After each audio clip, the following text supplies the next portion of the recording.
Everyone in Jamaica knows someone who lives in foreign, the Jamaican expression for abroad.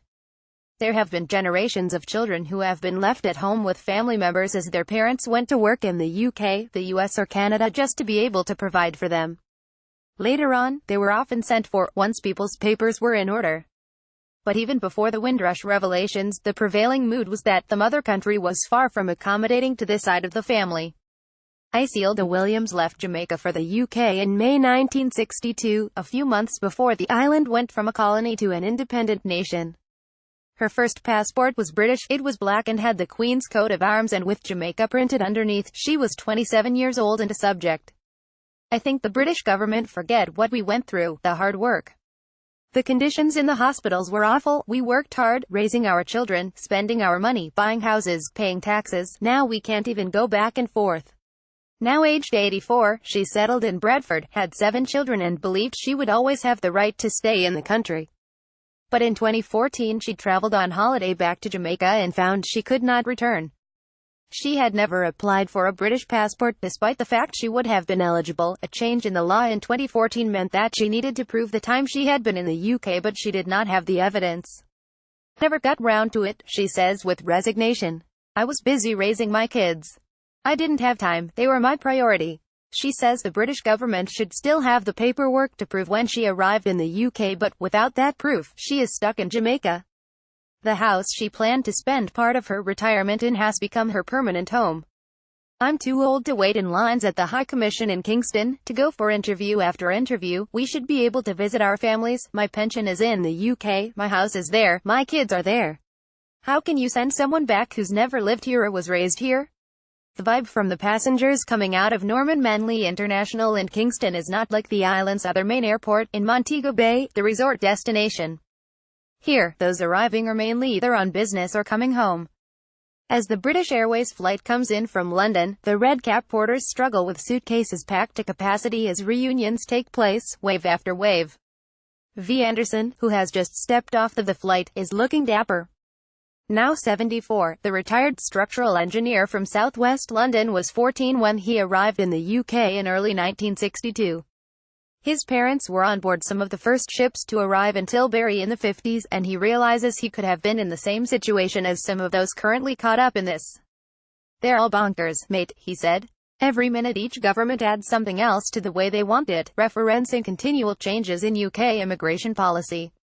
I went up on a British passport, but I did my papers straight away in 1972 as soon as you could after 10 years, but some people ignored it.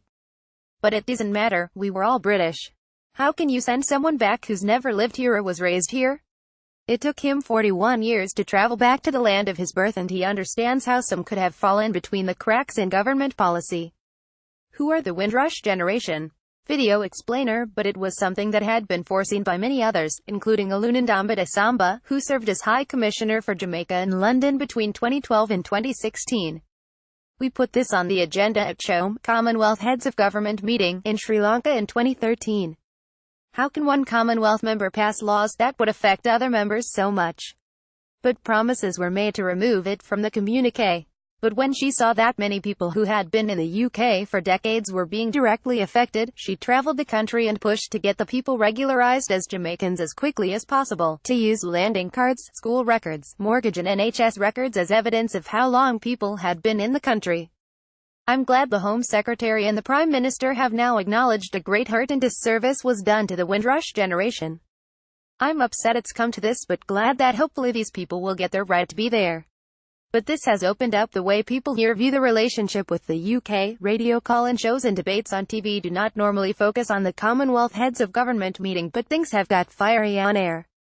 People want to know what the Jamaican authorities have done to stop some of these planned deportations, what support was given to those affected, or were they treated like most regular deportees, the overstayers, the ones who got into trouble.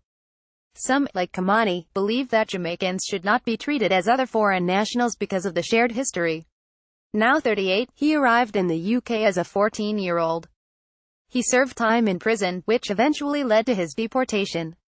We have the same Queen, the head of state in the UK, as the head of state in Jamaica. How do you not recognize that? Kamani believes that many are in a similar situation faced by the Windrush generation. In England I've got my mum, my 4 kids. I've been thrown back, my family ripped apart and destroyed for a mistake I've already paid for.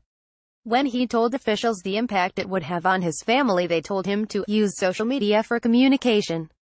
He is going to continue to fight, but since returning to Jamaica, he is starting afresh with some new opportunities provided by the British High Commission. It has sponsored him for a short media course at the University of the West Indies, something he says will help him to reintegrate and broaden his horizons.